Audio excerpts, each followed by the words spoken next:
শুষ্ক মরুভূমিতে খাবার পানির সংকট একটি বড় সমস্যা। তবে যুক্তরাষ্ট্রের Massachusetts institute of technology MIT এর গবেষণা এবার সেই সমস্যার সমাধানের নতুন একটি প্রযুক্তি উদ্ভাবন করেছেন। তারা এমন একটি যন্ত্র তৈরি করেছেন যা মরুভূমির শুষ্ক বাতাস থেকেও সুপেয় পানি সংগ্রহ করতে পারে। এই যন্ত্রটি দেখতে ছোট জানালার মতো। এর মূল উপাদান হলো হাইড্রোজেল, যা লবণের সঙ্গে মিশিয়ে ব্যবহার করা হয়েছে।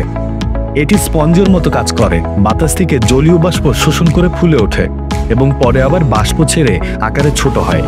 যখন হাইড্রোজেল বাষ্প ছেড়ে দেয় তখন সেই বাষ্প কাচের দেয়ালে জমে বিশুদ্ধ পানির কণায় রূপ নেয়।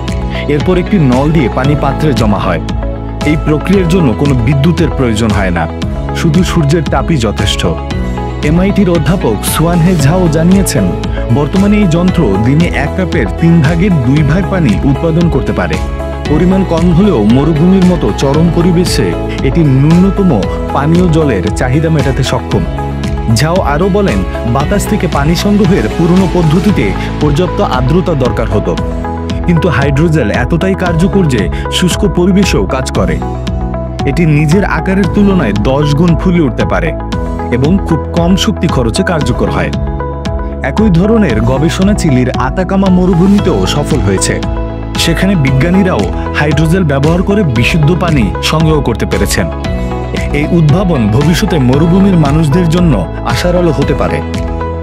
রাকিব বিন কুদ্দুস, খবরওয়ালা।